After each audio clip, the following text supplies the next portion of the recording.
messieurs, bonsoir et merci de nous rejoindre en direct du Sénégal. Il est 10h à Dakar et 13h au Comores. Voici les titres de l'actualité. Le journal en français facile. Des migrants congolais trompés accostés à Mitsamihuli. À l'aube de ce lundi 27 octobre, un groupe de 67 ressortissants congolais, parmi eux des hommes, des femmes et des enfants, a pris la mer avec l'espoir d'atteindre l'île de Mayotte. Après 5 jours de traversée, ils ont finalement accosté sur la plage de Mitsamihuli, au nord de la Grande Comore, trompés par leur convoyeur qui leur avait fait croire qu'ils étaient arrivés à destination.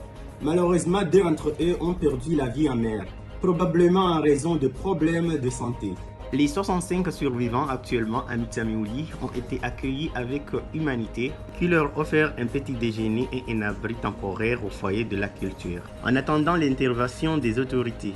Parmi les migrants, on compte 10 enfants et 4 adultes hospitalisés à l'hôpital de Mitsamihuli.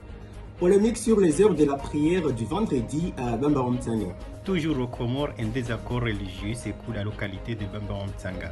Les habitants ont refusé de suivre la nouvelle décision du gouvernement fixant les heures de la prière du vendredi à 13h30 au lieu de 12h45. Lors de la prière du 24 octobre, l'imam n'a pas pu prononcer son discours. La gendarmerie s'y était opposée à cause de cette nouvelle réglementation. En signe de protestation, de nombreux fidèles ont choisi de ne pas prier, rejetant cette mesure. Grève à l'usine Coca-Cola d'Anjouan. Les employés de l'entreprise Coca-Cola à Anjouan sont en grève. Depuis son inauguration, il y a plus de 24 ans, aucun investissement significatif de l'État n'a été réalisé dans cette usine. En novembre 2021, les autorités avaient promis de moderniser les machines de production. Souvent en panne, mais aucune amélioration n'a suivi. Les employés affirment d'avoir demandé de l'aide plus de 8 mois sans réponse. En juillet 2025, près de 50% du personnel a été licencié. L'État a finalement décidé de fermer l'entreprise le 20 octobre 2025.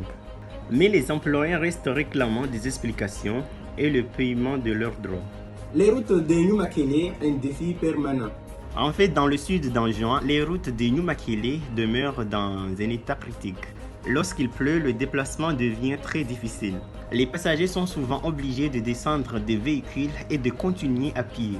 Les conducteurs dénoncent des fausses promesses des autorités qui avaient annoncé des travaux de réhabilitation toujours attendus. C'était votre journal du soir. Merci de nous avoir suivis et excellente soirée à tous et à tous.